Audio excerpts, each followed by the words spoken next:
cresci no interior de Minas Gerais, numa cidadezinha chamada São José do Buriti. É uma cidade muito pequena. Eu sou de Fortaleza, nascido e criado em Fortaleza.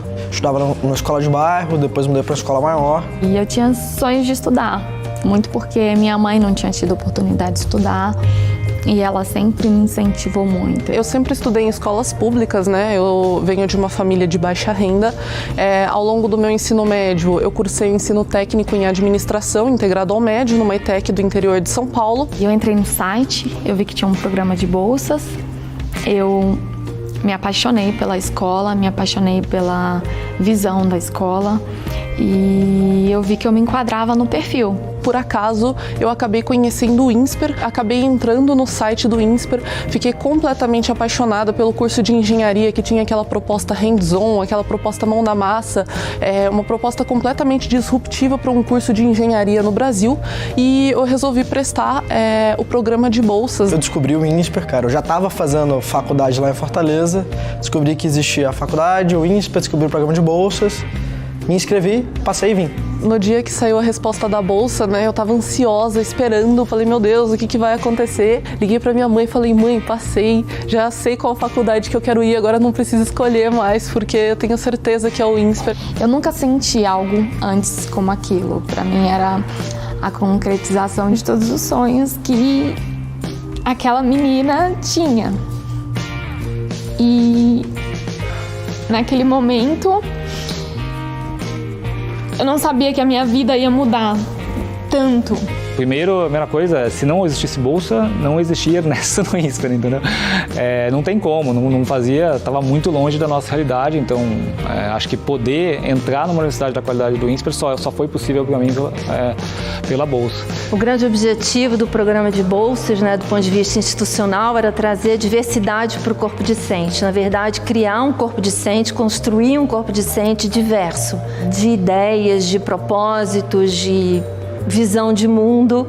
O que eu acho que é uma das grandes qualidades da população brasileira, que é a capacidade de lidar com a diversidade. E todos nós sabemos a quantidade de talentos que estão por aí mundo afora e que obviamente não têm oportunidade. Aliás, esse é um dos problemas do Brasil, tolerância e oportunidade. É uma realidade mesmo que a depender do CEP onde você nasce vai destinar seu futuro. Isso é inadmissível. Todas as pessoas que nascem no Brasil têm que ter as mesmas oportunidades para realizar seus sonhos. Não importa se elas nascem na periferia de São Paulo, na zona rural no Nordeste, em bairros ricos, todos têm que ter a mesma oportunidade. A gente começou a colocar esforços onde estão esses talentos acadêmicos, porque a questão financeira a escola estava preparada para suprir, e a parte deles era trazer o gosto pelo estudo, a curiosidade intelectual, acreditar na educação como meio de geração de possibilidades para eles na vida, e a gente teve o desafio então de investigar e procurar esse pessoal. Até no Ceará a gente foi parar, né?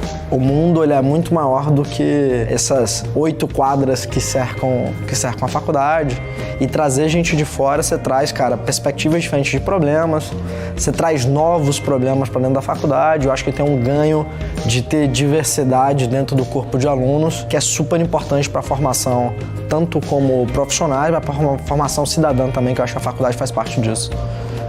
A história do INSPER é uma trajetória, as coisas vão acontecendo, é um processo.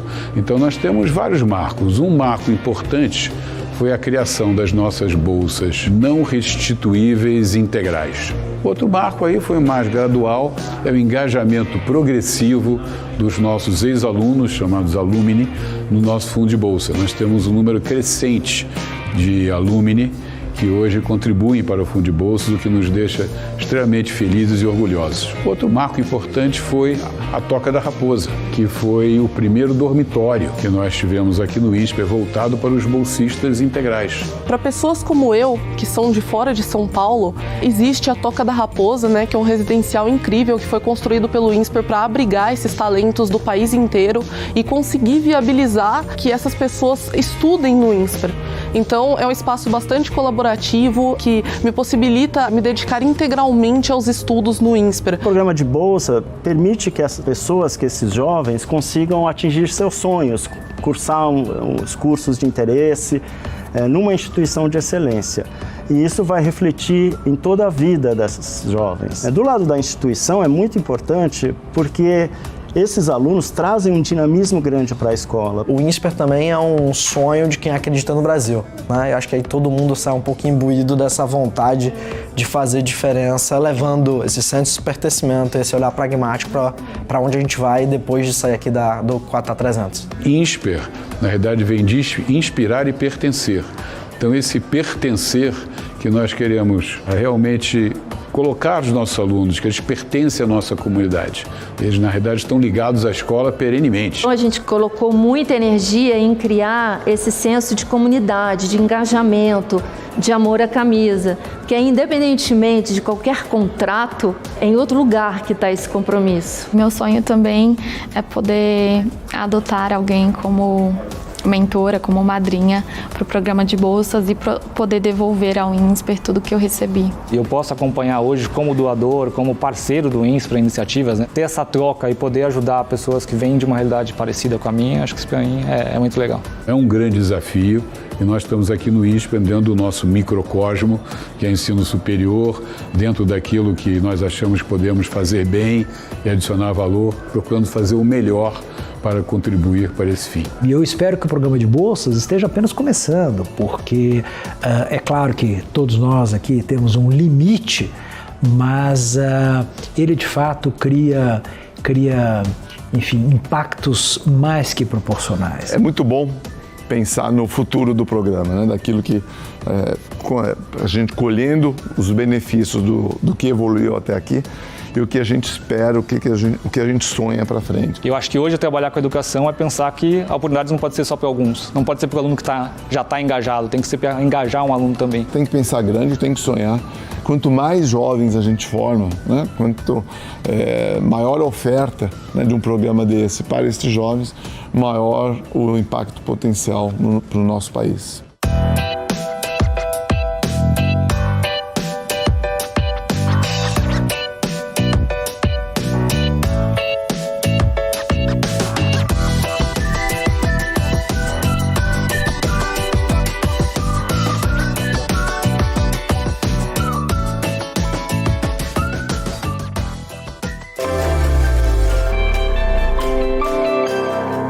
Meu nome é André Felipe, sou professor do INSPER e coordenador da pós-graduação em Data Science e Decisão.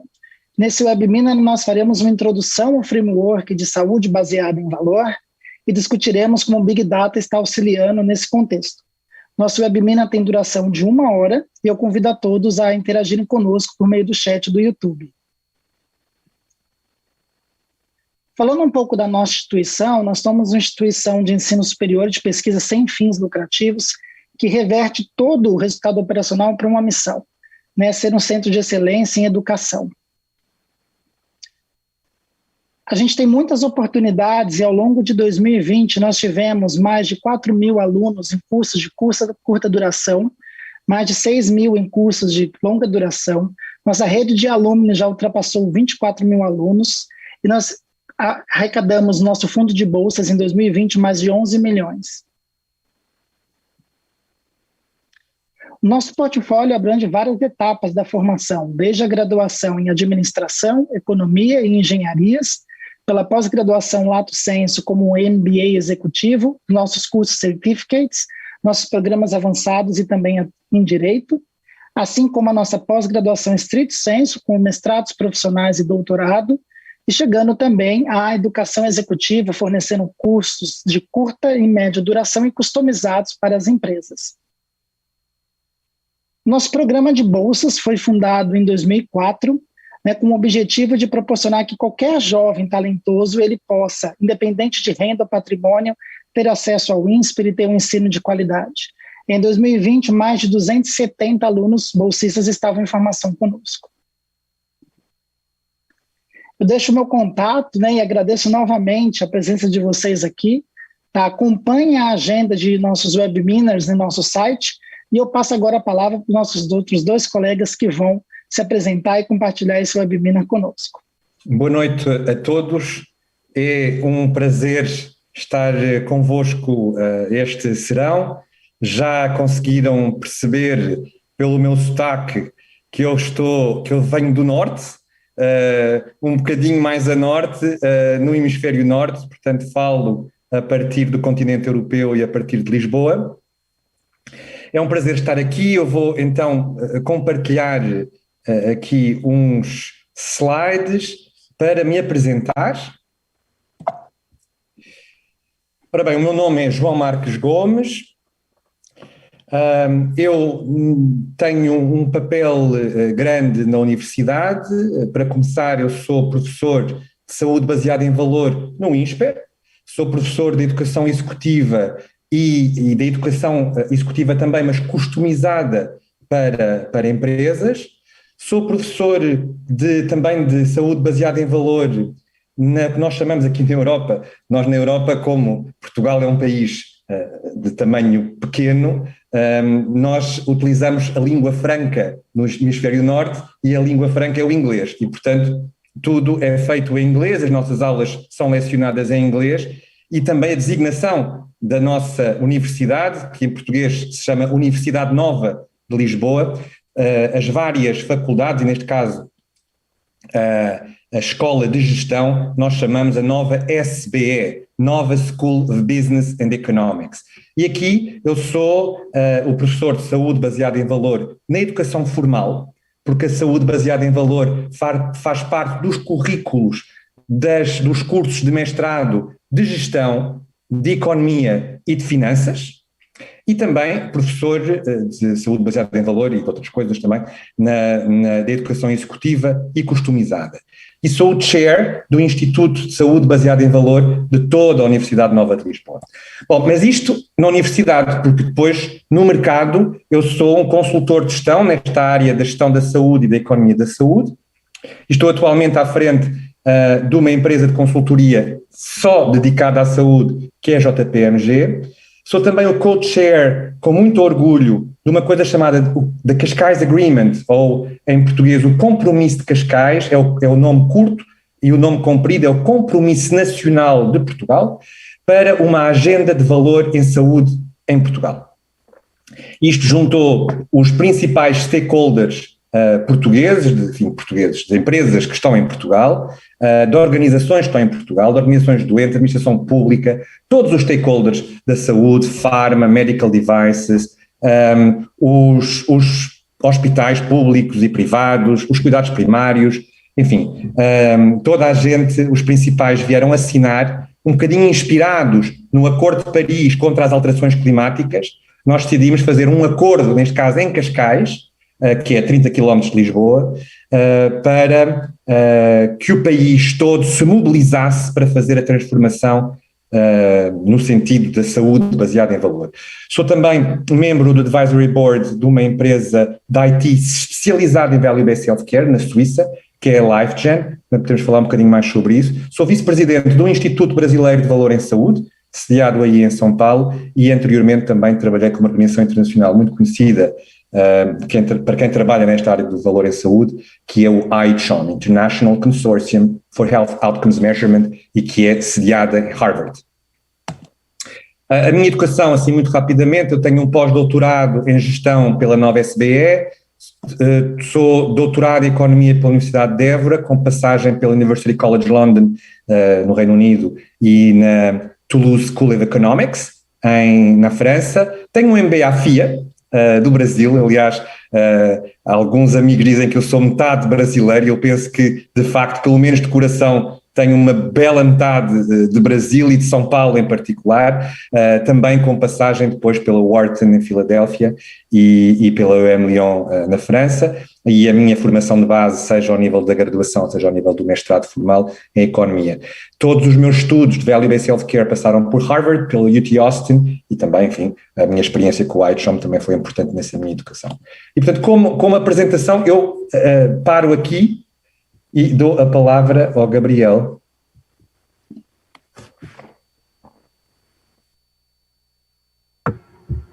Olá, muito boa noite, é um imenso prazer estar aqui hoje com vocês, estar aqui hoje com o André, estar aqui hoje com o João, nesse evento do INSPER, falando sobre um tema tão contemporâneo e que representa também tantos desafios importantes que temos para reformatar, reconstruir os sistemas de saúde. Eu agradeço imensamente essa oportunidade. Basicamente, a minha função vai ser mediar essa conversa muito interessante com o André e com o João, de uma maneira muito breve. Vou me apresentar. Eu sou médico, eu sou clínico geral, sou médico com residência em medicina interna e que segue praticando medicina. Atualmente eu ocupo a posição de superintendente médico do HCOR, em São Paulo, que entre os mais de 4.300 hospitais privados no Brasil, ele honrosamente está entre os 6 hospitais considerados de excelência pelo Ministério da Saúde.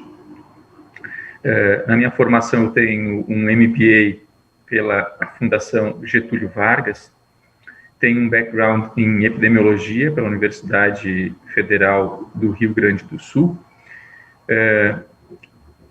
Tive a oportunidade de estudar nos Estados Unidos e fazer rotations em serviços de medicina hospitalar e medicina interna, como o Hospital Brigham and Women's, da Harvard Medical School e Johns Hopkins Hospital, em 2008. Em 2011, fiz uma especialização na Cleveland Clinic, em medicina perioperatória.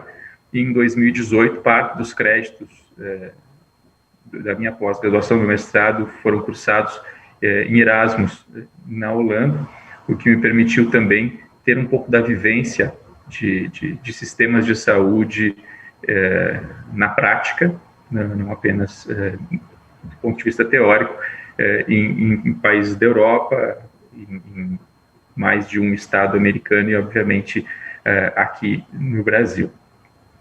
Para mim é um imenso prazer participar dessa atividade e eu vou passar agora a palavra, então, para o André e para o João, para que eles possam fazer as suas explanações.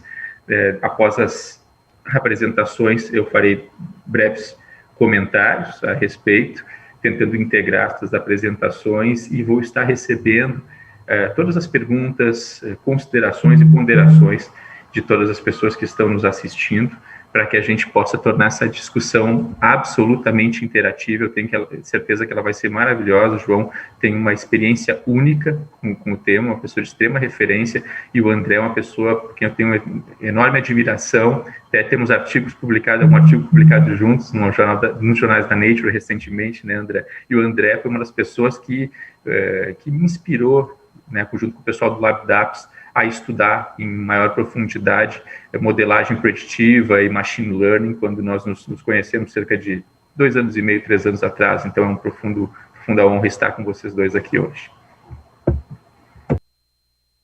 Obrigado, Gabriel. A gente começa pelo João. Bom, vamos lá então, dar aqui um kick-off.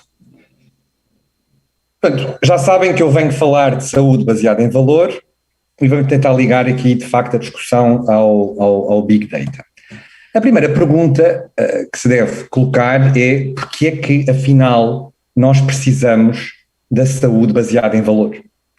O que em inglês nós chamamos Value-Based Healthcare, e daí o acrónimo VBHC.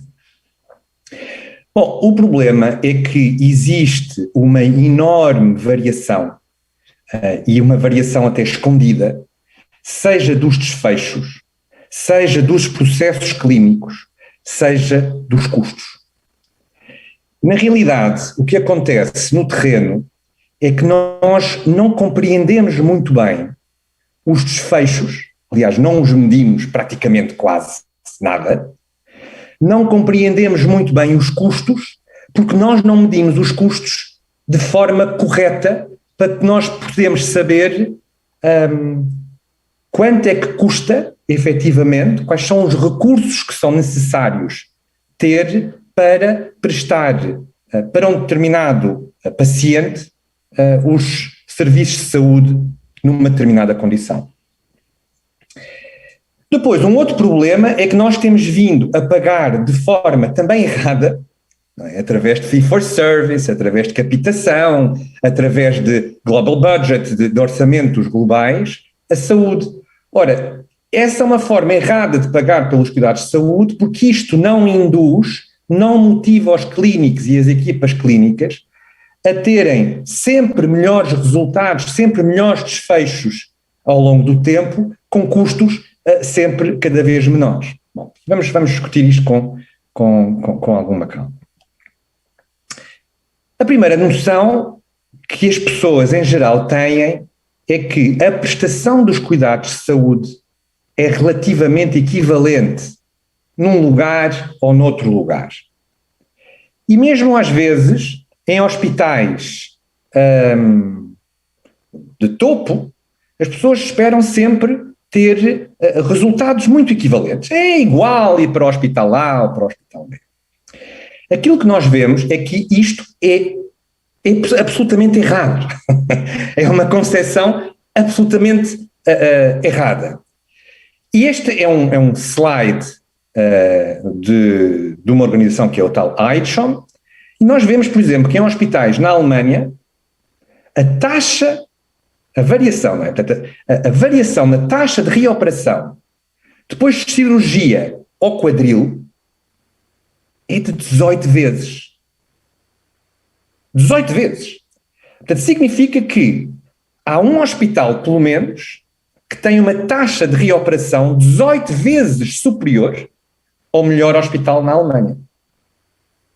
Estão vendo o que é que nós estamos aqui dizendo. E aqui, por exemplo, na Suécia, que é a última linha, vemos uma variação nas complicações capsulares, uma coisa simples, que é feita em ambulatório, que é a cirurgia às cataratas, vemos uma variação de 36 vezes.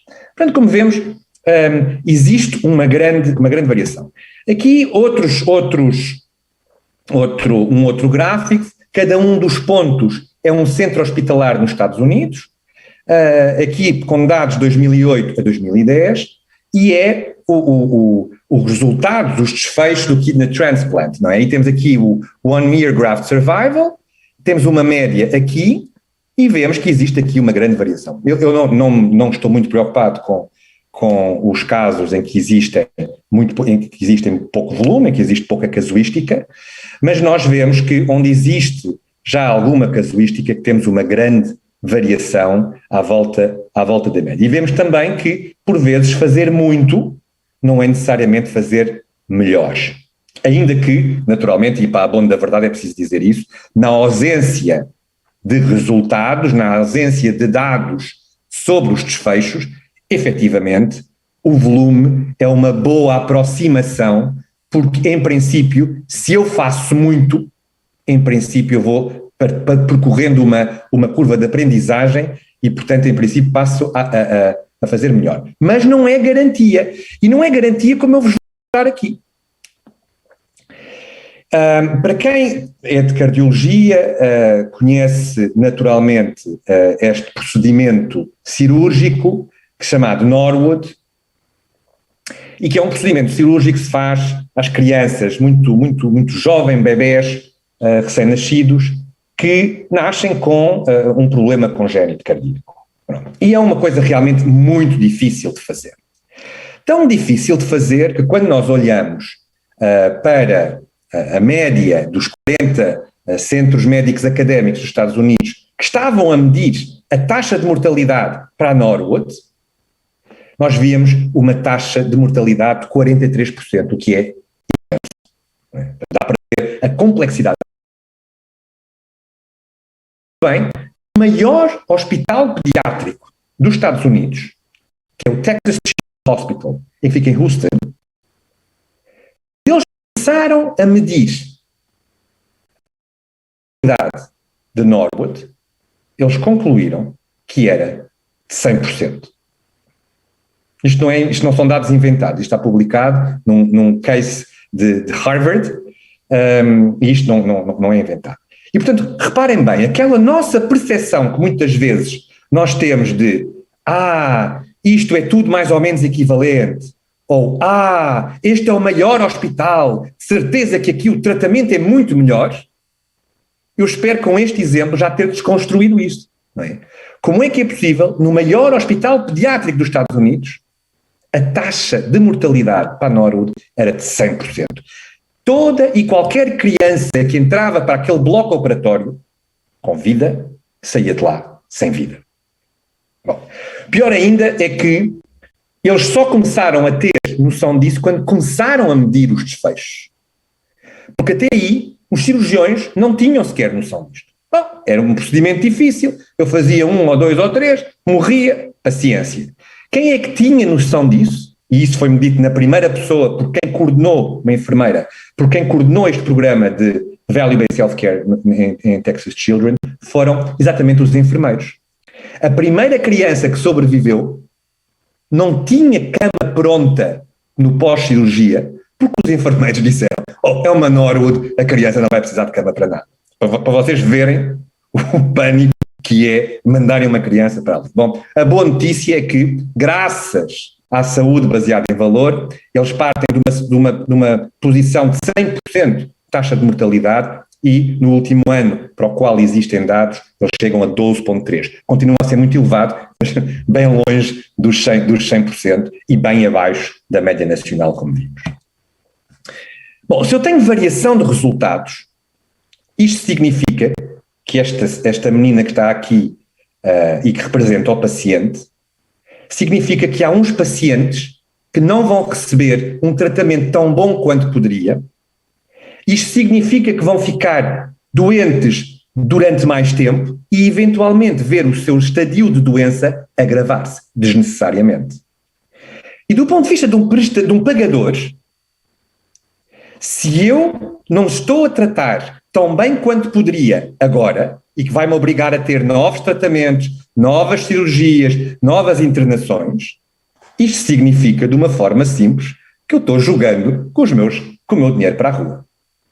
Isto seja um pagador operadora, seja um pagador público, seja um pagador individual que tenha que fazer este tipo de pagamentos. Isto cabe a todos. E, portanto, estamos já aqui a ver, isto muito rapidamente, não é? Porque eu tenho mais ou menos 10 minutos, que temos aqui um problema grave e que todas as tentativas, e foram muitas ao longo dos anos, de tentar resolver estes problemas, bom, não tiveram sucesso. E, portanto, precisamos de uma nova estratégia para resolver os problemas da saúde. E esta nova estratégia chama-se exatamente Saúde Baseada em Valor. É um framework desenvolvido por Michael Porter, da Harvard Business School, e por Elizabeth Teismer, que agora está na Dell Medical School em UT Austin, na Universidade do Texas, e que tem 3 princípios fundacionais, fundamentais, que eu chamo 3 axiomas. Primeiro, a medida de sucesso passa a ser melhorar valor. Se eu melhorar valor, tenho sucesso. Se eu não melhorar valor, não tenho sucesso. Bom, existe muitas vezes confusão entre preço, custo e valor. E, portanto, como é que nós definimos valor? Nós definimos valor com este rácio. Em cima temos os desfechos, nos desfechos clínicos, as PCRs, mas também os desfechos que têm importância para o doente. Eu já lá vou. E depois, sobre o custo, não o custo do tratamento do episódio, não o custo da cirurgia, mas o custo de todo o ciclo de cuidados, de todo o tratamento, de toda a linha de cuidados. Okay? Bom, sobre os resultados que são importantes para o doente, vamos pensar no câncer da próstata. Os clínicos, quando pensam em câncer, pensam como medida de sucesso a sobrevida. Bom, e que é um assunto importante. E, portanto, se eu tiver uma sobrevida aqui de 5 anos, 94% ou 95%, alguns médicos por este mundo fora, cirurgiões com os quais eu falo, e falo deste exemplo, dizem, eu tenho sobrevidas de 98%, e, portanto, eles ficam satisfeitos, porque é a maneira como se avalia estes fechos e o sucesso de uma prostatectomia. E quando eu depois eu pergunto, muito bem, então e para as outras dimensões, porque estar vivo ou não estar vivo é uma dimensão que importa ao doente, ao paciente, não há dúvidas nenhumas. Mas se o paciente estiver vivo, e a probabilidade é elevada, o paciente está interessado noutro tipo de dimensões também, saber se vai ficar incontinente ou se vai ficar impotente. Repara, eu fico vivo, mas fiquei incontinente e fiquei impotente, eu não posso dizer que o meu tratamento foi exatamente um sucesso. Fez com que eu estivesse vivo, o que é uma coisa boa. Eu não posso ver que aquilo seja um sucesso. Ou pensem noutro exemplo, num câncer de cabeça e pescoço. Eu estou vivo, mas eu passo a comer através de uma sonda, através de um tubo, eu não posso dizer que aquilo seja um sucesso. Bom, e quando eu falo, por exemplo, deste exemplo aos clínicos, ou a alguns clínicos, que me dizem eu tenho uma taxa de sobrevida de 98%, e eu pergunto pela incontinência e pela disfunção erétil, e às vezes os clínicos dizem assim, olá, professor, ou João, depende de se tiverem mais confiança ou menos confiança comigo, eu sou médico, eu não sou mágico. A incontinência e a disfunção erétil é um side effect. É uma coisa que é esperada. Pois é, não é mágico, é médico, mas se tivesse dados e se tivesse começando a explorar abordagens clínicas alternativas para aquele problema, poderia encontrar algumas soluções, às vezes simples. Aqui temos, quando nós falamos em melhorar em medicina, porque o que nós estamos aqui a falar é simplesmente melhorar a medicina, melhorar cuidados, melhorar os cuidados, os serviços de saúde que nós prestamos, pode ser uma melhoria clínica. E aqui, por exemplo, a Martini Clinic, que é uma clínica, começou por ser pequena, no norte da Alemanha, em Hamburgo, dedicada ao câncer da próstata, começaram a colocar em cima da mesa, medir desfechos, tentar perceber como é que eles poderiam melhorar. Bom, e chegaram a uma técnica relativamente, vamos dizer, simples, que em vez de cortar tudo, cortam só uma parte e, portanto, mantêm a função. Okay? Mas se nós olharmos aqui para este gráfico, vemos que 50% dos homens na Suécia fica incontinente passado um ano e 80% fica impotente passado um ano, depois da prostatectomia, e na Martini Clinic 50% estão a 6,5% de incontinência e contra 80%, menos 35%. Reparem que não é irrelevante nós pensarmos nestas outras dimensões que são importantes para o paciente. Eu dou-vos outro exemplo. Por exemplo, eu estou agora a coordenar, enfim, faço parte de um grupo internacional de implementação de hospitais com 60 clínicas, inclusive aí com o Brasil, com o Albert Einstein, e estamos trabalhando no HIV, e também fomos procurar saber quais é que eram as dimensões que eram importantes para os pacientes, e reparem que o HIV hoje em dia é relativamente fácil de tratar. Os antirretrovirais permitem uma gestão relativamente simples da carga viral, das CD4, células CD4, dos rastros CD4, CD8, dessas coisas. Mas quando nós vemos, vamos perguntar aos pacientes, eu vou-vos dar só este exemplo, uma das dimensões que resulta dali é a dimensão da saúde mental. Isso não é muito difícil de imaginar, não é? E designadamente a depressão. Bom, reparem, se eu clínico não considero todas essas dimensões no tratamento do HIV, reparem, a saúde mental foi impactada pelo vírus. Portanto, se eu só trato da carga viral e das CD4, CD8 e dessas coisas, e não trato da depressão, eu só estou a tratar de uma parte da condição clínica. Eu não estou a tratar toda a condição clínica. Então uma parte fica pelo caminho. Pior, eu posso ter o meu paciente à minha frente e dizer-lhe, você tem aqui uns indicadores ótimos, a sua carga viral é chamada indetetável, isso é muito importante porque se é indetetável, em princípio será intransmissível, mas o cara pode estar à nossa frente com um sorriso, com uma depressão numa red flag, e no dia seguinte joga-se numa ponta abaixo. E isto é consequência de um tratamento que não foi feito de uma forma holística, completa, como poderia ser. Aqui vão dizer, qual é a inovação? É a reorganização de cuidados. É que se eu tiver essa informação, não estou a falar de rocket science, não é? Se eu tiver esta informação, eu sou de medicina interna, ou eu sou um médico de infectologista, digo assim, eu não sei nada de saúde mental, ou sei pouco, mas eu tenho colegas com os quais eu trabalho na minha equipa que podem passar a tratar deste paciente.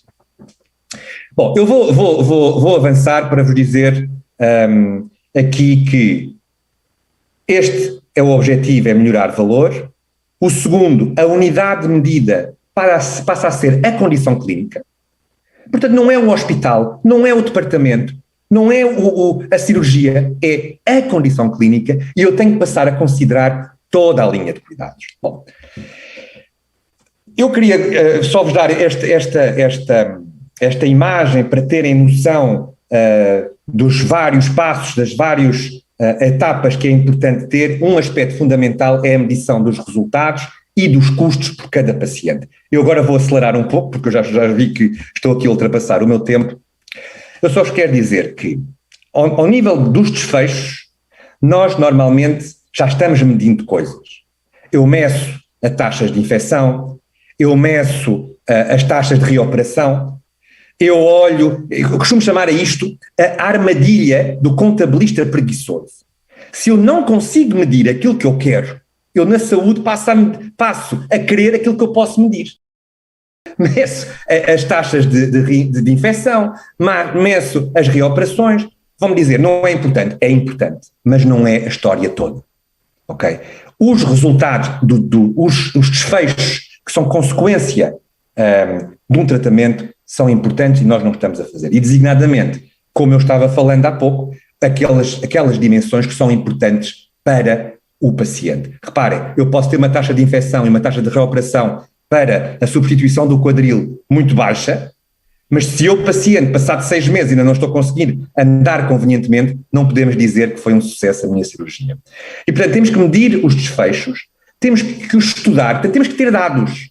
Podem ver é que, com uma coisa simples, aqui uma proteína C reativa para uma artrite reumatoide, isto são dados da Suécia, nós vemos um hospital que está em azul, começa a medir e está muito acima da média nacional, que está a vermelho e que é descendente, portanto há um processo de aprendizado a nível nacional, nunca passa para 0 porque eu tenho sempre uma proteína C reativa positiva porque eu tenho artrite reumatoide, portanto eu tenho sempre este processo de inflamação, portanto isso é óbvio, mas eu tenho um processo de aprendizado e reparem que ali a partir de 2009, no início de 2009, eu, ainda que tenha variação ao longo do tempo, eu passo até a estar abaixo da média nacional. Um outro aspecto que eu também gostava de falar convosco é a parte dos custos. Existe muitas vezes confusão entre custos e preços e existe também esse problema de ter a unidade de análise errada. E normalmente nos hospitais o que nós fazemos é, temos um orçamento e fazemos uma distribuição top-down, em vez de perceber exatamente quais são os recursos que nós precisamos para tratar uma condição clínica por cada doente, por cada grupo de doentes, se quiserem, tem a ver com a complexidade, e a partir daqui fazermos um orçamento bottom-up. Para isso utiliza-se uma técnica que é o Time Driven Activity Based Costing, que é outro acrónimo muito conhecido no Value Based Healthcare, o chamado TDABC, e isto basicamente é uma técnica muito simples, mas extraordinariamente poderosa. Tem que começar por fazer um mapeamento do processo de cuidados, toda a linha de cuidados. Saber quais são os recursos, quais são os intervenientes, é o enfermeiro, é o médico, em que momentos é que cada um entra e qual é a intensidade de consumo desses recursos. Estamos aqui a falar de intensidade em minutos. Depois vemos quais são os consumíveis diretos, os medicamentos diretos que o paciente tem, vemos os custos também, a taxa por minuto do salário do médico e do enfermeiro e por aí fora, somamos aquilo tudo e temos o custo verdadeiro, aquilo que sai da conta bancária. Mas isto permite-nos também saber exatamente quanto tempo é que eu vou precisar para cada processo de cuidados de clínicos, de enfermeiros, de toda a gente, todos os recursos, e portanto, somando, eu dizer assim, eu vou ter uma demanda de 5.000 doentes. Então, se tenho uma demanda de 5.000 doentes, eu vou precisar de X médicos, Y enfermeiros, por aí fora. E para além disso, vai-me permitir ver qual é que é o impacto de alguma inovação ou de alguma alteração. Coisas simples como eu reorganizar cuidados, como substituir tempo de médico por tempo de enfermeiro, ou trazer inovações tecnológicas que podem ser medical devices, que podem ser enfim, outras coisas como medicamentos também. Ok? Reorganizar as consultas, ter mais tempo e pode ter um impacto ao longo do processo de cuidados, como eu estava falando, trocar médico por enfermeiro, por exemplo, e a primeira vez que nós fizermos isto, nós vamos conseguir ter aqui uma redução pelo menos de 20% do nosso custo. E é muito importante nós termos dados sobre isto, é muito importante cruzarmos isto com os resultados, para sabermos exatamente quais são os melhores processos, os processos ótimos. Bom, seguindo aí na fala do João e trazendo um pouco uma visão de dados, né, sobre a problemática da saúde baseada em valor, eu trago uma definição de Big Data, né, que o Gartner traz para a gente, que fala que Big Data, né, se refere a um cenário que nós, como sociedade, estamos passando nos últimos anos, né, grandes volumes, variedades e velocidade de dados. Nós nunca produzimos e consumimos tantos dados, né, e ter esses dados está facilitando muito esse processo, tornar mais analítica a jornada dos nossos pacientes, essa atenção ao cuidado da saúde. Né? Mas uma frase mais importante, o trecho mais importante dessa frase é que, além dessa questão de volume, variedade e velocidade, que computacionalmente já está sendo bem resolvida, a segunda parte é a mais interessante para nós, é esse cenário que demanda forma inovadora e rentável de processar a informação, seja para uma melhor percepção, ou para um processo de tomada de decisão. Então, quando a gente olha o potencial dos dados na saúde como um todo, a gente está muito mais nessa segunda etapa.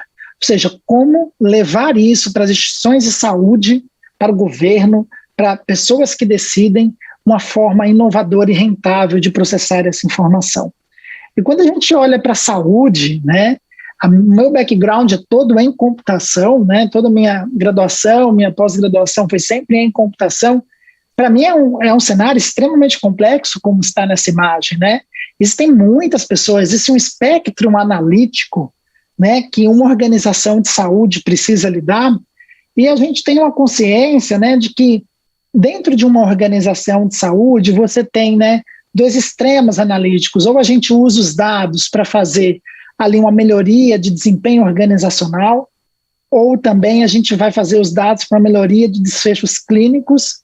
Mas, na prática, né, as instituições precisam ter um balanço, né? Ou seja, ter um balanço entre os custos, a qualidade e os desfechos. Né? E nessa problemática, nesse cenário que está retratado aqui nessa imagem, a gente precisa entender muito bem esses processos que estão permeando, como nós podemos entender tamanha complexidade que é a saúde e tamanha complexidade que são os processos que envolvem saúde. De uma maneira geral, a incorporação de dados na área da saúde faz com que a gente busque unificar uma série de bases, como prontuário digital, dados pessoais e comportamentais, dados oriundos de saúde pública e vários dados decorrentes de imagem, né, os omics, para fazer o que a gente chama de Healthcare Analytics, né, para a gente, sim, colocar uma luz sobre o que aqueles dados estão refletindo e como aquilo pode retornar para a instituição em duas grandes frentes: redução de custos e melhores desfechos. A própria equação do VBHC fala isso, né? Então, a gente está cumprindo esse propósito. E quando a gente já olha essa realidade, que nós já temos grandes instituições, inclusive no Brasil, fazendo trabalhos nessa linha, a gente pode se inspirar no triplo M, né? No triplo objetivo que as instituições podem seguir, que foca na melhoria de saúde populacional, na melhoria da experiência do paciente e na redução de custo. Então, nós já temos trabalhos, inclusive esses trabalhos no Brasil, esses que estão aqui, de otimizar ali na saúde populacional a rede de atenção à saúde, permitir que modelos preditivos auxiliem decisão de políticas públicas, né, avançar com pesquisas de real-world evidence, coletando dados e possibilitando que essas pesquisas sejam executadas.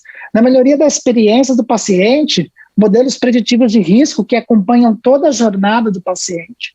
O monitoramento real-time, antecipando atuações em cenários de deterioração clínica, em cenários que precisam de uma intervenção que vão levar a um maior custo e prejuízo ao desfecho do paciente.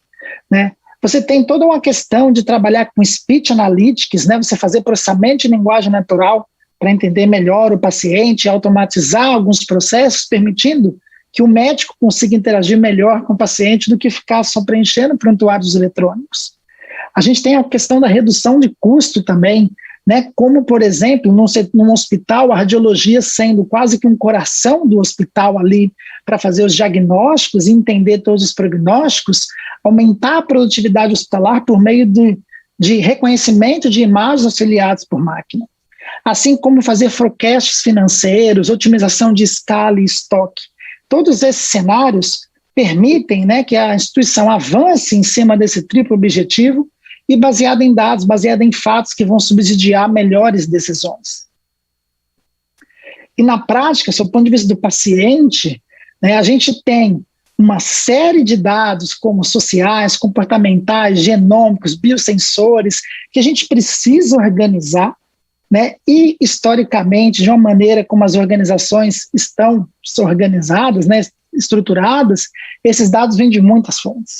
Mas a gente tem que ter um bom trabalho de dados, uma boa curadoria, uma boa gestão sobre esses dados, para que os modelos, como está aqui na imagem, essa rede neural, permita de fato que a gente faça predições, né? Um modelo preditivo ganha valor quando ele é potencial elemento de auxílio à decisão, né? A decisão de alocação, a decisão de custos, quando isso vai ter. Ou seja, essa questão de ter os dados é o que vai potencializar aprender a partir das experiências e prever cenários com maior grau de exatidão que no meu processo decisório de alocação de recursos e demandas, eu posso tomar uma decisão mais acertada. Né? E ter um framework de VBHC norteando isso é muito importante. E o desafio, né, para as pessoas de dados, para os cientistas de dados, como nós formamos na nossa pós-graduação no INSPER, também exige, né, essa integração das múltiplas bases. Né? Nós não somos uma ilha, e essas ilhas também, que nós somos várias, falam diversos dialetos, sistemas diferentes. Historicamente, as instituições foram sendo incorporadas às outras, nós temos fornecedores, né? A saúde está sendo, né, vindo de várias fontes e não necessariamente elas falam o mesmo dialeto, o mesmo idioma. E aí a gente precisa buscar um modelo comum de dados que vai potencializar isso, que vai permitir integrar esses dados a bases maiores para que a gente consiga fazer esse estudo. Então, o trabalho de dados que existe para a VBHC impulsionar a instituição, como o João mostrou, quando eles começam a analisar os dados, há muitas oportunidades de melhoria de seus processos, consiste, inicialmente, de mensurar a maturidade da organização, de detectar o que está acontecendo, né, nas fontes de dados, e isso vai nos permitir, né, que a gente consiga transformar, né, e integrar esses dados. A riqueza está no desafio de integrar esses dados.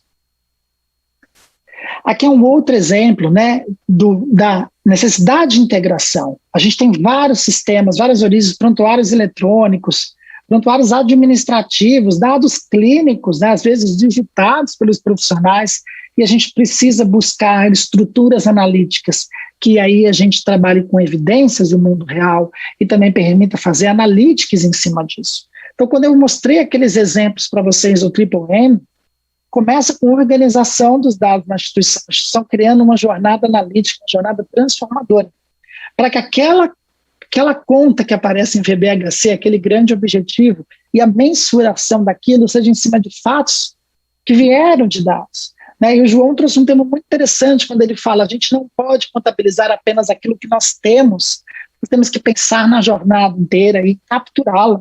Né? E capturá-la é desenvolver elementos que permitam essa captura, que permitam a análise padronizada, a integração com outras fontes e permita que a gente tenha uma visão muito mais completa desse cenário. E aqui alguns exemplos, né, quando a gente olha, por exemplo, essa jornada assistencial, né, aumentar o valor da saúde, né, requer identificar e medir os desfechos que interessam. Isso bate muito com o que o João nos trouxe. Né? Ou seja, mas essa informação, esses dados, a matéria-prima precisa ser adquirida e armazenada de uma maneira eficiente e de preferência para muitos cenários analisados em real time, né? Para que aí sim a gente vá fazer a melhoria dos desfechos clínicos. Então a gente pode pegar, por exemplo, acompanhar 3 grandes jornadas nesse processo. Tem uma jornada de gestão, de maturidade analítica da organização, tem a jornada médica, que o médico também vai incorporando em sua rotina diagnósticos auxiliados por máquina, né, sugestões de prognósticos, ou seja, como o médico incorpora isso no seu processo decisório e a própria jornada do paciente. Você consegue, junto com os dados, ter dados suficientes para fazer prevenção, diagnóstico, tratamento e follow-up e cuidar, inclusive, de home care desse paciente. Então, você pode desenvolver, por exemplo, mecanismos de predição de síndrome metabólica nos check-ups, predição de risco de doença mental, como o exemplo que o João trouxe, né, um suporte à decisão, predição de um CID diante de uma internação que a gente recebe, né, diagnóstico de cálculo renal, predição de uso de leitos, ajudando na rotina administrativa de um hospital, otimização de uma escala de unidade de pronto atendimento, né, agendamento de salas do centro cirúrgico, predição de uma reinternação, algo muito importante também para a área da saúde, e detecção de variabilidade da prática médica, ajudando a ver como está sendo a assistência que aquela instituição segue também, melhorando seus processos, fazendo um process mining, tirando inteligência a partir dos próprios processos e guidelines que a instituição segue. Então, essa jornada assistencial, ela é subsidiada pelo framework de VBHC e por uma transformação na camada de dados, que vários profissionais, não necessariamente só profissionais da saúde, vão conseguir incorporar e fazer o uso de dados, aumentar o valor da instituição. Nós precisamos medir esses desfechos. E aí, né, eu trago um exemplo que eu gosto muito de fechar, né, a minha fala, eu quero ser bem breve aqui. Um exemplo que aconteceu na Hungria, tá? Em 2016, houve 126.900 mortes, tá? E a gente precisa observar, né, num estudo como eles publicaram, o que aconteceu quando a gente analisou essas mortes e a transformação que isso exige para a gente. Tá? Aproximadamente 30 mil dessas mortes, tá, poderiam ser evitadas por meio de políticas públicas de saúde e de prevenção, se a gente tivesse esses dados na mão e fazendo a intervenção. Né? Ou seja, a prevenção é um mecanismo que as instituições precisam ter e os dados podem ajudar isso, tanto do ponto de vista de saúde pública, quanto do ponto de vista de acompanhamento assistencial. Né? Ainda nesse mesmo estudo, 16 mil mortes desse total de 126 mil poderiam ser evitados por uma saúde sendo atendido, por um atendimento de saúde pontual, você usando esse mecanismo de predição, né, para saber o que vai acontecer e agindo no momento certo com a pessoa correta, né, melhorando esse desfecho de interesse aí. E a gente tem mais um ponto de efetividade, né, a gente ter essa efetividade da atenção à saúde, do cuidado à saúde, da alocação de recursos que vai dar esse retorno. E o mais importante, como sociedade e como organizações, né, 50% dessas mortes estavam linkadas a estilos de vida, fatores ligados ao estilo de vida. Ou seja, além disso tudo, a gente poderia usar esses dados e fazer uma grande campanha de educação. Né? Então, quando a gente faz uma jornada analítica numa instituição, a gente começa rapidamente a querer ter resultados mais efetivos. Prevenir, reduzindo custos e agindo e melhorando os desfechos das pessoas. Numa jornada de transformação por meio da educação, quando a sociedade, quando o paciente, quando os profissionais da saúde e os gestores começam a entender que o que está acontecendo ali é algo que a gente poderia ser antecipado muito antes, ter feito uma intervenção com um custo muito menor, com efetividade muito maior, e que o próprio cidadão pode ajudar, né? O próprio paciente pode ajudar nesse processo. Né? Então, essa jornada analítica que uma instituição segue, que Big Data proporciona, eu acho que ela tem impacto nessas 3 grandes áreas que vão se desdobrar em outras áreas quando a gente colocar isso num framework de VBHC.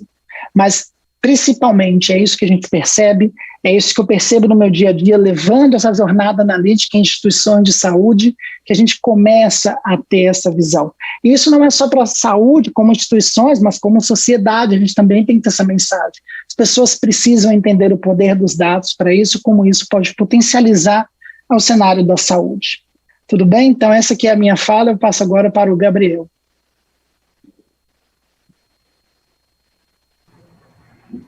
Excelente, André, João, muito obrigado pelas excepcionais apresentações.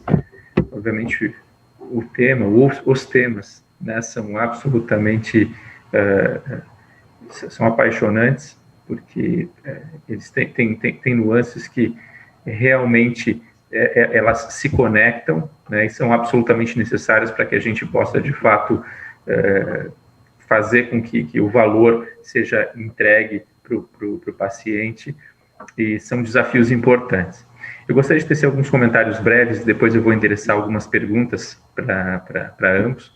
Então, primeiro, eu gostaria só de trazer aqui um periódico chamado New England Journal of Medicine, o Catalyst, né, que é uma publicação com viés um pouco mais de gestão e inovação do New England Journal of Medicine, que é o principal jornal médico do mundo. Em novembro de 2020, houve uma publicação endereçando o assunto de Value-Based Healthcare, e os autores eles mencionaram que as diferentes iniciativas nos Estados Unidos, especificamente eles olharam Massachusetts, o estado onde nasceu, né, porque o Porter é de lá, da Harvard. Na Holanda, na Noruega e na Inglaterra, é interessante observar que o framework ele se adapta de maneira, obviamente, diferente aos diferentes sistemas de saúde, mas o que foi curioso foi que, mesmo entre as lideranças destes projetos, não existia uma unicidade, uma uniformidade na definição do que era valor em saúde, mas de uma maneira geral, basicamente seria obter os melhores desfechos com os menores custos. Eu entendo que essa é uma definição bastante adequada, até porque ela é definição histórica, mas eu recordo uma experiência que eu tive a oportunidade de presenciar no Virginia Mason, que é um hospital americano, e desde então, este é o conceito que eu entendo, é o conceito que ele consegue conectar melhor as variáveis envolvidas. E se vocês me permitirem reescrever a equação à luz do que este hospital e estes gestores falavam, ela me parece fazer mais sentido. Ele coloca valor baseado em saúde como uma equação onde a primeira variável é igual à pertinência. Ele coloca o P de pertinência, que multiplica o desfecho mais a experiência do paciente, isso, entre parênteses, dividido pelo desperdício. E eu acho essa equação absolutamente brilhante, este refinamento, porque se nós não tivermos pertinência nas indicações e no cuidado, o valor é zero, isso está zerado. Porque mesmo que eu esteja comparando diferentes prestadores, e como o João muito bem colocou, se eu tiver sobre intervenção, sobre diagnóstico, sobre tratamento, eu já largo com um valor igual a zero, não é? E a gente tem uma cultura ainda muito contaminada pelo nosso modelo vigente nas últimas décadas e que ainda é um modelo que driva o cuidado, que é o fee-for-service. Então, avaliar a pertinência do cuidado, a gente nenhuma exclui a outra, mas talvez o desfecho, obviamente, seja o mais importante nessa equação, seja o desfecho que a gente mensura, os clássicos que a gente olha do ponto de vista clínico e epidemiológico, mas mais importante, os desfechos que os pacientes entendem ser importantes para eles, a experiência do paciente é algo muito importante e, mais do que o custo, o desperdício, né? O waste do sistema. Então, eu acho absolutamente brilhante essa forma de colocar valor baseado em saúde.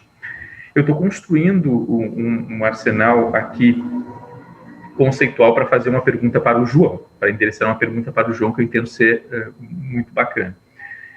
No Journal of American Medical Association, no JAMA, houve um editorial do Donald Berwick, que é o presidente emérito do IHI, Institute for Healthcare Improvement, e ele coloca 6 passos ou 6 escolhas, caminhos que nós vamos poder escolher após ou durante a pandemia de Covid-19. Obviamente, a gente não tinha como não falar da pandemia, né? Porque a pandemia vai promover uma série de mudanças que nós não estávamos prevendo e, ao mesmo tempo, acelerou discussões que aí estão há décadas, como a discussão, por exemplo, da telemedicina, que foi acelerada em poucos meses, uma discussão de 2 décadas. Eu imagino que isso não seja diferente para VBHC e para a incorporação de cada vez mais a utilização de dados em saúde. Então, o Donald Berwick coloca lá 6 pilares, e o 6º pilar, para mim, é o que eu quero trazer para o João, para ele fazer uma ponderação. O primeiro pilar que ele cita é a velocidade do aprendizado, que foi um aprendizado nosso, então em poucas semanas, dias ou meses, nós aprendemos muito a tratar uma doença até então desconhecida. Então, a velocidade do aprendizado é uma escolha que a gente vai poder fazer, como a gente incorpora novas tecnologias e novas práticas no dia a dia. O valor dos padrões, e isso conversa muito com o que o João trouxe, né? O valor da padronização, da estandardização de processos, a proteção aos profissionais e à força de trabalho, e aí captando um pouco do que o André colocou, do acesso custo de desfecho do Triple Aim, já existe um alvo quádruplo que endereça a saúde dos trabalhadores e o burnout. Então é importante a gente não esquecer disso, e a pandemia acentuou isso, a proteção não só com o uso de EPI, mas a proteção à saúde e integridade mental também dos trabalhadores. Um quarto passo, ele cita o quanto nós estamos preparados para situações inesperadas e catastróficas. O quinto é o cuidado virtual, né? A aceleração do cuidado virtual, mas o sexto ponto eu acho fantástico.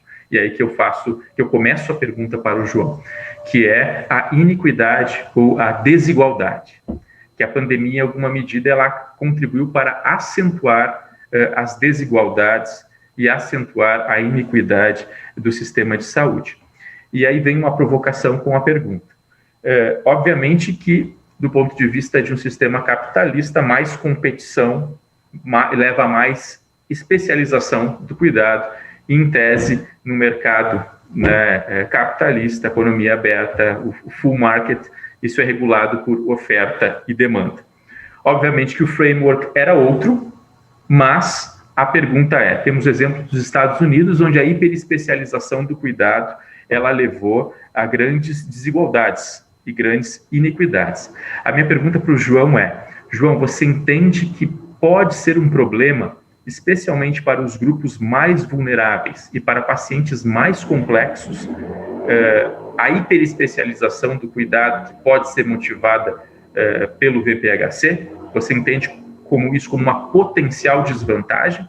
Como é que você vê essa questão da desigualdade no contexto de uma potencial hiperespecialização no mercado, num full market?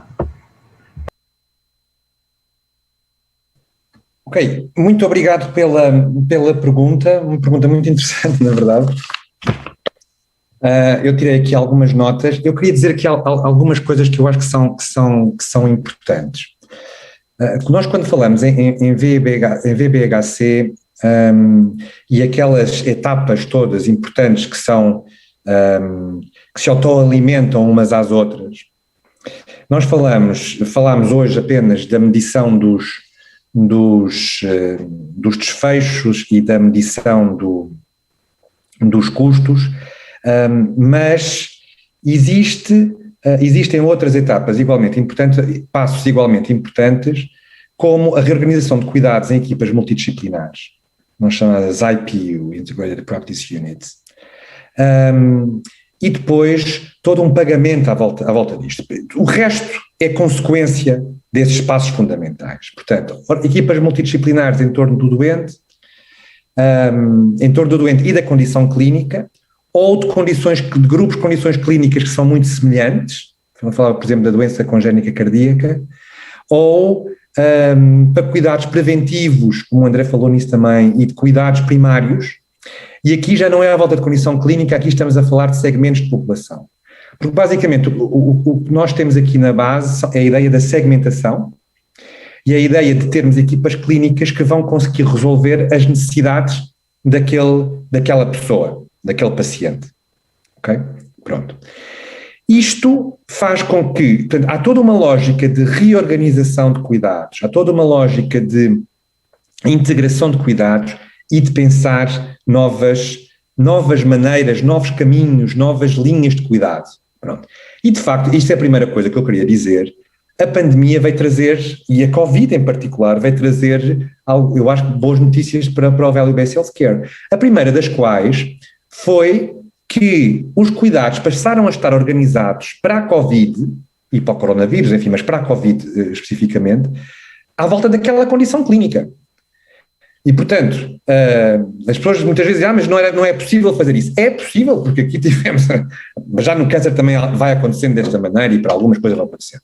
Mas para a Covid foi claro. Foi claro que conseguimos organizar à volta disto. O segundo aspecto que eu acho muito interessante é a velocidade do aprendizado, das novas práticas. E, efetivamente, e da maneira como elas se iam espalhando. E eu acho que isso foi muito interessante, porque nós víamos, efetivamente, os clínicos, especialmente na primeira leva, na primeira vaga, todos os dias, todas as semanas mudavam de protocolo. Todas as semanas tentavam perceber o que é que o cara do outro país que recebeu a pandemia 2 semanas antes tinha conseguido fazer. E, portanto, houve logo ali esta ideia de como é que nós podemos reorganizar a linha de cuidados, como é que nós podemos melhorar, com o objetivo claro de salvar vidas. Pronto. Aspectos como a telemotorização, aspectos como o cuidado virtual, aspectos como a telemedicina, tudo isto são aspectos importantíssimos de novas práticas que nós podemos incluir para melhorar valor. E, portanto, neste sentido, a pandemia veio trazer este lado bom. E veio trazer uma outra coisa que eu acho que é muito importante. É que se antes da pandemia a tendência dos custos de saúde era sempre para cima, e então nos Estados Unidos nem se fala, e nós já dizíamos que não há plano B, não é? Porque precisávamos de gerir bem. Depois da pandemia é que não há mesmo plano B, quer dizer, não temos outra possibilidade que não seja gerir isto de acordo com esse framework de saúde baseada em número. Agora, sobre a sua pergunta da desigualdade dos sistemas de saúde, da maior competição, da hiperespecialização e das desvantagens que eu possa ter aqui. Bom, se eu tiver, o primeiro comentário que eu quero dar aqui é, se eu tiver, independentemente de eu ter um sistema mais público ou mais privado, nós na Europa somos mais públicos, vocês aí no continente americano são mais privados, seja a norte, seja a sul.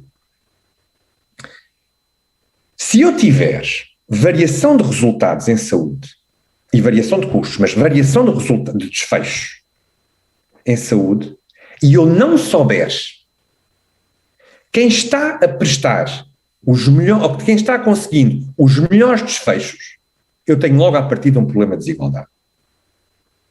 Porque quando eu estou entrando num hospital, eu não sei se eu estou a entrar num hospital onde a taxa de reoperação é 18 vezes maior ou se é 18 vezes menor do que no outro lado. Portanto, logo aqui tenho um problema de desigualdade. Okay? E mesmo que eu não queira, e nem sequer quero chegar à história da competição, porque a lógica da competição é a lógica norte-americana, é a lógica Porter pura e dura, que é pensar, minha Nossa Senhora, se em todo o lugar todos os setores competem em qualidade e competem em preço, enfim, e portanto implicitamente em custo, porque é que na saúde isto não acontece? Esta é a premissa de base. Mas isso não tem que ser assim para nós termos um sistema de value-based healthcare a funcionar em pleno. Num sistema público ou num sistema privado, aqui a propriedade é independente. Eu também posso ter isto. Logo à partida, se eu tiver os mecanismos de incentivos, mas também porque eu, enquanto clínico, eu estou interessado em ter isto. E aqui eu não estou tão interessado, não estou ainda no anúncio público da competição. Estou apenas interessado naquela lógica de rever protocolos, que é a lógica que nós vimos na Covid. Que é, se eu aqui em Lisboa estou fazendo não sei o quê, você no seu hospital está fazendo uma coisa diferente, se você tiver melhores resultados do que eu vou perguntar, Gabriel, o que é que você está fazendo aí diferente, que eu posso querer incluir dentro da minha prática clínica diária, continuando a medir, continuando a ter dados e continuar a ver, se eu consigo melhorar os meus resultados também. E no dia seguinte pode haver uma terceira pessoa que aparece, mas eu consigo ainda resultados melhores. E se eu cruzar com aquilo que vocês estão fazendo em São Paulo?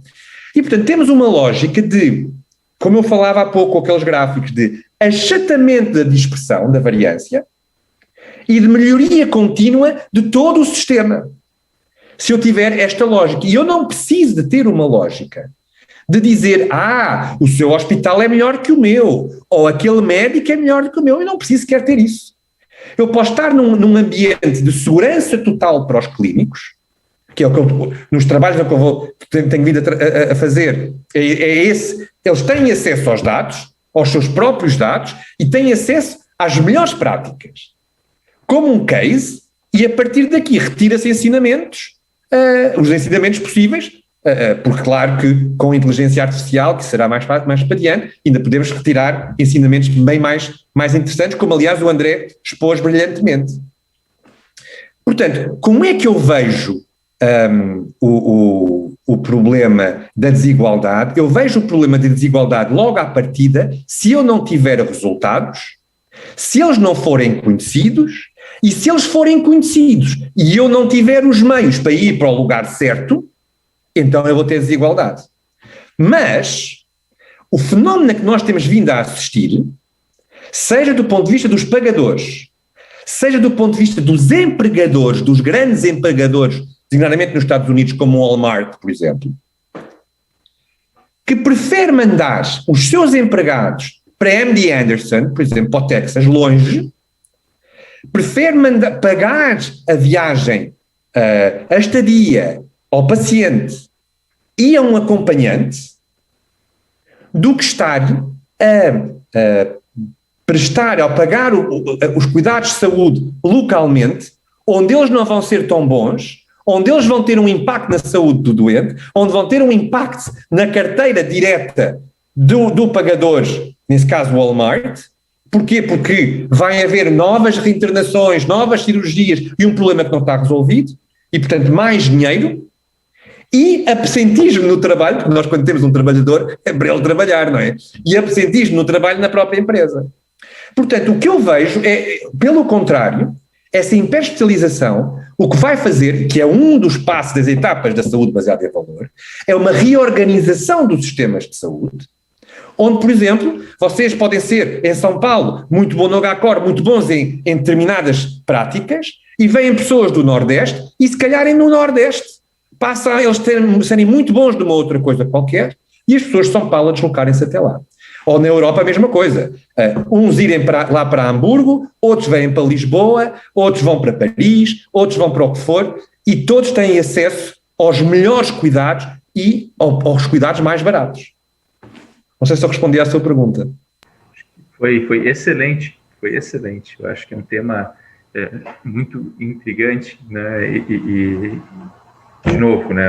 É um tema que cada vez mais necessário. Sabemos o quanto a saúde e os sistemas de saúde, eles são ricos em ineficiências, são ricos em desperdícios, em variabilidade não esperada, né? A gente costuma chamar de variabilidade não esperada na prática clínica, porque naturalmente alguma variabilidade, alguma dispersão a gente sempre espera, até pela variação biológica, a que todos estamos, a variação em que existimos, mas o objetivo também é um refinamento, é a gente nas diferentes condições conseguir definir adequadamente o que é variabilidade permissível, né, ou permitida, né, dentro dos diferentes processos, quais são os desfechos e qual é o range de variação que permite que flutue sem que a gente configure uma prática ou possa dizer isso é pior ou isso é melhor.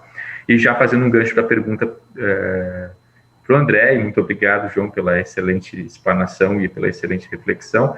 André, olhando o pai da qualidade em saúde, o Donabedian, ele fala em estrutura, processo e resultado. E essa tríade é uma tríade muito simples, mas ela é um instrumento absolutamente poderoso no dia a dia para a gente poder olhar os mais diversos cenários. Você colocou com muita propriedade a avalanche de dados em que vivemos, a potencialidade que temos com tantos dados e a análise correta dos dados. Sabemos que temos problemas de estrutura, sabemos que temos problemas de processos, mas o meu questionamento é o seguinte: nunca antes tivemos tantos dados, nunca antes tivemos tanta capacidade de processamento, nunca antes tivemos algoritmos tão potentes, e isso está impulsionando essa verdadeira revolução de machine learning, IA e analytics. No entanto, já possuímos muitos dados nas instituições, uns com uma curadoria melhor, outros com uma curadoria pior. O que eu vejo no dia a dia das instituições de saúde é que a nossa cultura, ela ainda é bastante frágil, não é? Para utilizar essa riqueza de dados e, de fato, tomar melhores decisões e incorporar isso nas nossas políticas, nos nossos processos, nos nossos guidelines. Eu pergunto para você, que é um expert em dados, um especialista em dados, de que maneira a gente pode incorporar mais, e eu falei da estrutura, processo e resultado, porque há problemas estruturais de integração, há problemas de desenho de processo, mas existe uma questão cultural, né? Uma questão cultural.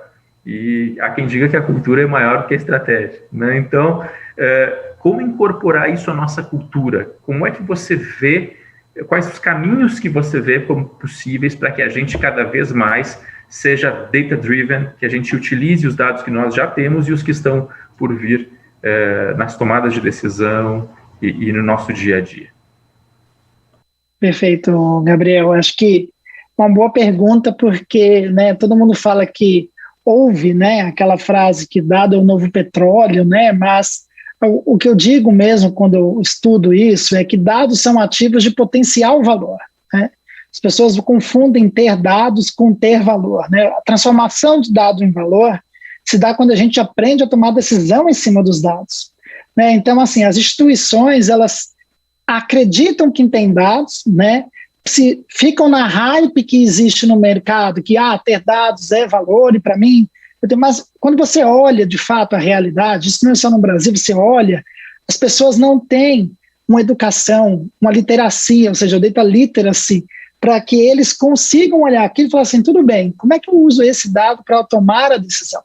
O valor para uma organização, quando ela usa os dados, é para otimizar os seus processos e fazer essas decisões mais acertadas, né? Então tem muita questão de que a gente precisa educar os stakeholders, tem que vir algo que a gente educa as pessoas, né? Tem que fazer um mapeamento de qualidade de dados numa instituição, entender esse processo que existe, né? A gente vê vários funcionários assim, dos mais diferenciados níveis que tem na organização, preencher formulários, prontuários, etc., com dados que eles sequer observam aquilo, né? Ou talvez há um problema de treinamento, ou uma pressa a ser preenchida, por exemplo, clássico, mas porque não há uma cultura ali de pensar que aquilo vai entrar numa jornada de tomada de decisão.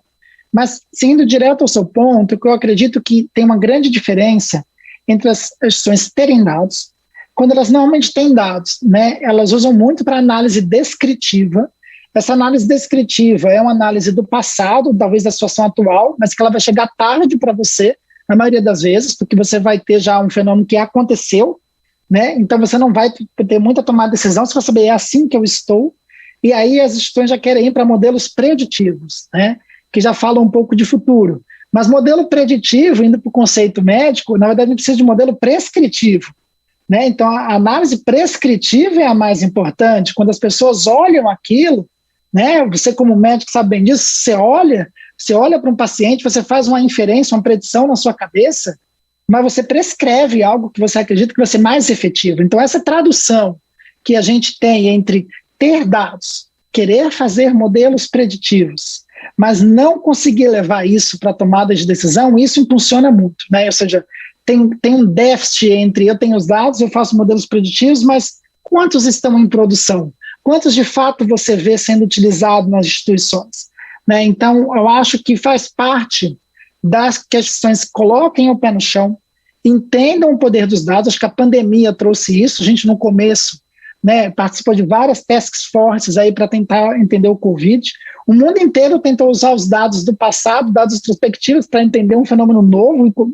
Todo mundo virou epidemiologista, cientista de dados da noite para o dia, né, tentando entender o que estava acontecendo. Mas, de fato, as grandes decisões, elas precisam ser ponderadas, precisam ser utilizadas. Então, respondendo a sua pergunta, o que eu acredito é, a gente precisa educar as instituições, a gente precisa ensinar as pessoas a tomar decisão baseada em dados, né? Então, hoje, a maioria dos times de ciência de dados param no modelo preditivo. E as instituições param no modelo preditivo. A gente olha o tanto de paper que tem de modelo preditivo, é uma coisa absurda. Mas no modelo preditivo, para tomar decisão, há um salto grande de incorporação de valor, né? E aí, frameworks com VBHC e toda essa mentalidade de gente tentar otimizar os desfechos, reduzindo o custo, ajuda nessa questão. Eu acho que a gente tem que perguntar mais porquês em cima das instituições, sabe? Você tem esse seu dado, mas para o quê? Tá coletando a jornada completa ou, como o João falou, está coletando aquilo que você tem, né? Então, acho que essa cultura, essa questão de adaptação que vai permitir usar, né? Então, a gente ainda vê, eu vejo com bons olhos, tem movimentos no Brasil muito grandes para isso, né, de organizar e de fazer isso, mas as pessoas precisam ser educadas. A gente não passou por uma educação de fazer decisões data-driven. Né? A gente às vezes usa os dados só para confirmar hipóteses que a gente já sabia. Né? E não é isso que é assim, não é assim que a gente avança a ciência. Então, acredito que é importante que a gente conduza uma jornada de educação. A governança de dados, ela é essencial para esse processo. Então, acho que se a instituição caminhar bem com governança de dados, eu acho que ela tem grandes chances de ter dados virando decisão. Excelente, excelente resposta, André. Muito obrigado. Eu tenho mais umas 25 perguntas para fazer para vocês, mas não vai dar tempo. Então, eu gostaria de fazer pelo menos mais uma ou duas. E eu vou endereçar uma pergunta para o João. João, como grande estudioso da área, como grande acadêmico da área, e acadêmico não só dentro das paredes da academia mais tradicional, mas também envolvido em formação de executivos e com essa grande experiência que você tem, quais são os grandes desafios que você enxerga como sendo aqueles principais desafios que nós vamos ter que ultrapassar, que nós vamos ter que vencer para conseguir, de fato, levar essa visão orientada para a população do VBHC, além das paredes dos hospitais, dos diferentes sistemas de saúde no mundo, e tornar ele, de fato, um sistema com resultados práticos e amplamente disseminado. Né? Quais são os grandes desafios que você vê para a gente conseguir dar esse salto e conseguir ver o VBHC acontecendo, trazendo resultados, sendo implementado? Quais são os desafios que você vê hoje que impedem que isso aconteça com a velocidade que nós gostaríamos que já tivesse acontecido, embora as coisas estejam avançando? Bom, a primeira coisa que me passa pela cabeça é falar em educação. Eu penso que a educação é um elemento absolutamente fundamental, e aquilo que nós vimos, inclusive fizemos essa pesquisa, fomos fazer uma brincadeira de ir para o Twitter, para 3 países, porque quem estava a fazer essa pesquisa connosco era alemã, e portanto fizemos para a Alemanha, para a Espanha e para os Estados Unidos. E fomos para o Twitter fazer #VBHC e #ValleyBase Healthcare, e ver quais é que eram os posts que dali vinham. E aquilo que nós concluímos foi que mais de 70% dos posts não tinham absolutamente nada a ver com Value-Based Healthcare, o framework de Porter. E esse é logo um problema à partida, porque, vamos lá ver, eu às vezes os meus alunos dizem assim, isto é incrível que nós, a saúde não melhora um valor todos os dias. E eu digo logo aos alunos, por favor, não me arranjem problemas, porque todos os dias, graças a Deus, que todos os dias os médicos melhoram valores. A questão não é melhorar valor ou não melhorar valor. A questão é se podemos melhorar ainda mais. Não se trata de não estar a melhorar valor. E, portanto, isto também para dizer que há muita gente que vai percebendo ali sobretudo aquele rácio, que já agora é preciso dizer que aquele rácio é um rácio imaginado, porque a parte dos outcomes, aquilo é multidimensional. Nós temos vários indicadores. E, portanto, nós fazemos um índice, uma sopa qualquer, como entendermos, para termos um único número, porque em baixo conseguimos um único número, mas em cima não. E, portanto, logo para começar. E, portanto, as pessoas muitas vezes olham para aquilo e acham, bom, eu já estou aqui realmente, eu tenho aqui custos, consegui diminuir custos, ou consegui melhorar estes desfechos, eu estou fazendo saúde baseada em valor. Não reorganizaram cuidados, porque a ideia toda é de reorganização de cuidados, de integração de cuidados, de transformação para nós termos isto. Portanto, a educação é um assunto absolutamente fundamental, e não apenas a educação executiva. A educação executiva é importante para quem está hoje no mercado, e com certeza as pessoas há muitos curiosos, é uma coisa muito trendy, e as pessoas tentam apanhar tanto quanto podem, têm as suas vidas profissionais e fora delas, vidas profissionais, vão tentar ler um artigo aqui e acolá e tentar perceber algumas coisas, o que é útil.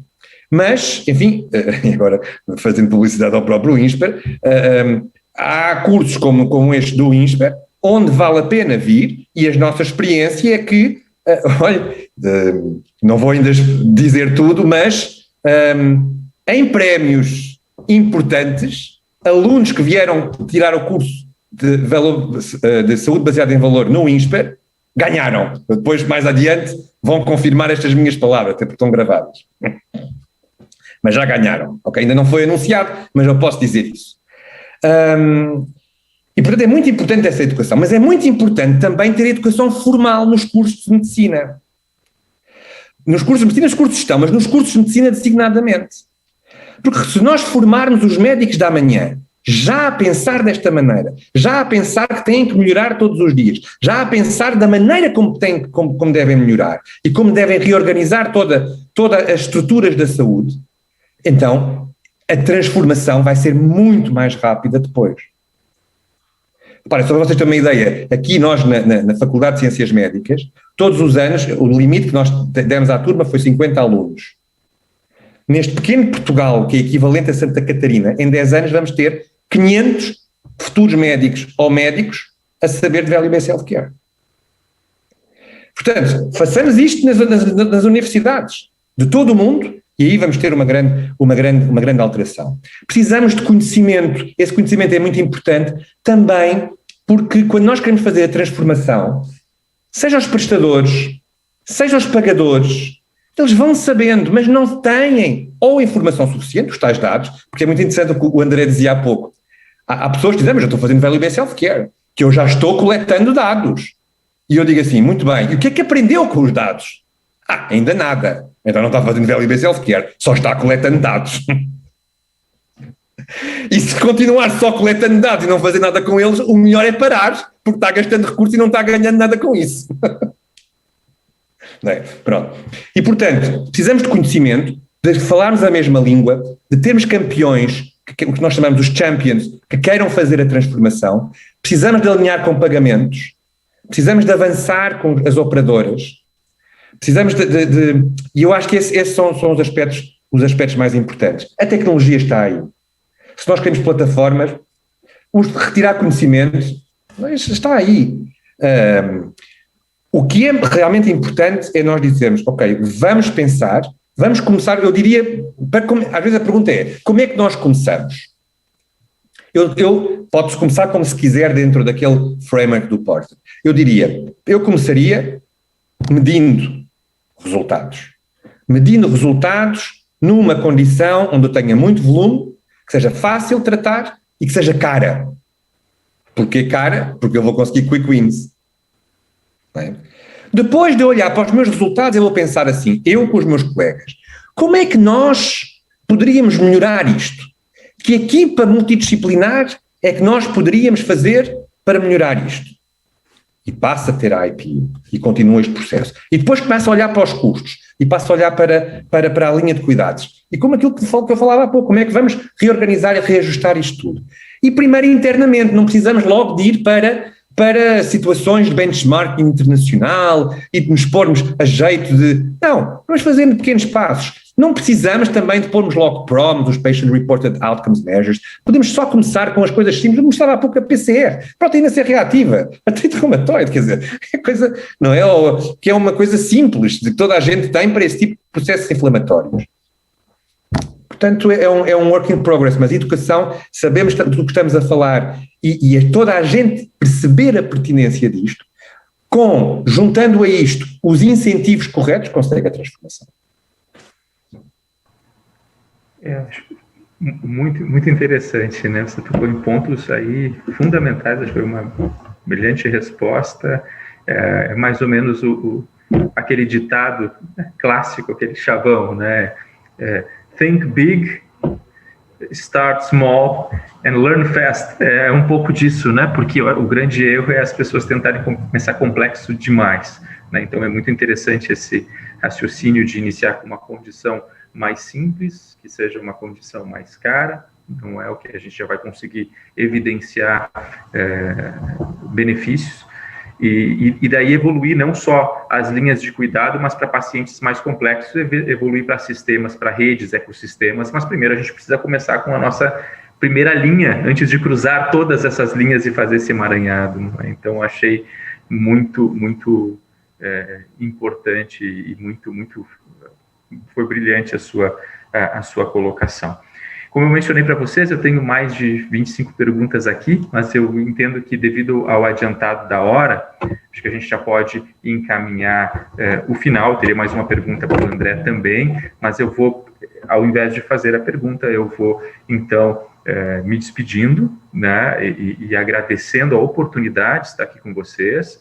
E para o fechamento, então, eu vou pedir para tanto o André como depois o João fazer os seus comentários finais, para a gente poder encerrar o webinar. Quero dizer que foi um grande prazer estar com vocês dois aqui, aprendi muita coisa, fiquei estimulado a estudar outras tantas, e agradeço a oportunidade.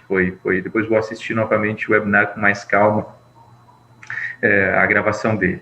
Então, um grande abraço, André, um grande abraço, João, a todos que estão nos assistindo, e agora eu passo a palavra primeiro para o André, e eu acho que depois o João, como está no hemisfério norte, né, ele faz o fechamento. Está muito frio aí, João? Está muito frio por aí ou não? Nós estamos na primavera, estamos quase entrando no verão, portanto está ficando melhor. Então tá bom, né? Porque a gente está passando um friozinho agora. Na verdade, eu sou do sul, mas esse frio de São Paulo agora nem é tanto frio para mim, mas hoje esfriou um pouquinho. Então, André, você começa, depois o João finaliza. Claro. Um grande abraço, viu?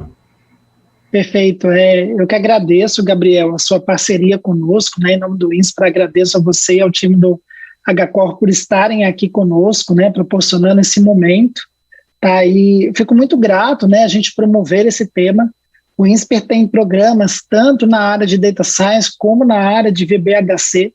Né? Então, acho que é um tema que a gente atinge os dois públicos, né, principais, as pessoas que querem trabalhar com saúde, mas que são mais de dados ou tecnologia, e as pessoas que também querem incorporar o VBHC, né, em suas rotinas, nas suas práticas. Eu acho que a gente tem um portfólio bem interessante, né? Acho que foi muito rica essa discussão, né? Para mim, que já estou há alguns anos aí com saúde, mas não vindo de uma carreira em saúde, né, aprendo muito cada vez mais. Eu acho que é uma área extremamente promissora, né, que precisa de ajuda e consegue se alavancar muito com conhecimento das mais diversas áreas.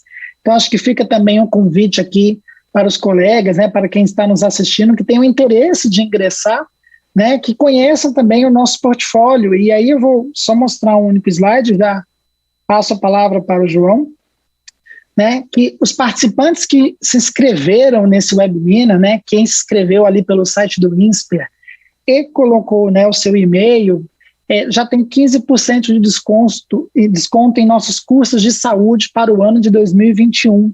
Tá? Então, vocês podem prosseguir, né, na inscrição. Naturalmente, ao efetuar a inscrição, vocês enviam um e-mail para candidato@insper.edu.br, informando que você fez esse cadastro para assistir esse webinar, e eles vão fazer a aplicação do 15% de desconto em nosso portfólio de saúde para este ano. Né? Então, fica mais que um apoio aí, um convite para que vocês venham conhecer, né, os nossos cursos online, né, cursos síncronos que abordam esse tema.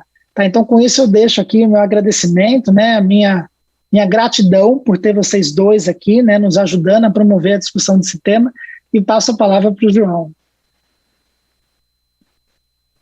Eu também me quero despedir, foi um prazer estar com o André e com o Gabriel, um grande abraço para os dois, um grande abraço para quem nos está a ouvir, são ótimas notícias. Eu também queria só talvez acrescentar que os cursos que nós temos no INSPER, seja ao nível dos dados, seja ao nível do VBHC, são importantes para todos os atores da saúde. Eu estou a pensar, por exemplo, em todos os atores, portanto, desde os prestadores individuais, os hospitais, as organizações de prestadora de cuidados primários, as operadoras, os pagadores, o próprio governo, as entidades estaduais, as empresas farmacêuticas, as empresas dos dispositivos médicos, as empresas de IT, com certeza, que também tem aqui um papel grande, e dizer que o VBHC, designadamente para quem vem com soluções inovadoras, quem é produtor de medicamentos e vem com soluções inovadoras, que nós muitas vezes pensamos, estão pedindo por um medicamento 2,1 milhões de dólares, e que parece que é uma coisa estapafúrdia. O VBHC e este tipo de raciocínio de perceber qual é o impacto de uma inovação destas na linha de cuidados pode fazer com que nós possamos começar com um preço bem mais baixo, mas se dividirmos poupanças que venham depois, até se pode conseguir valores muito acima do que os 2,1 milhões. E, portanto, existem muitos temas, nós temos aqui uma versão muito comprimida a falar destes temas. Eu acho que foi uma experiência muito boa, muito rica para mim, gostei muito desta discussão, muito proveitosa, foi muito boa, e eu espero encontrar muitos de vós que eu não estou a ver hoje, mas que nos estão a ouvir nos nossos cursos de saúde no INSPER, porque realmente temos muito aqui para partilhar e para fazermos um caminho em conjunto, assim o espero. Boa noite a todos aí no Brasil e no resto do mundo, quem nos estiver a ouvir. Tchau, obrigado, pessoal. Obrigado.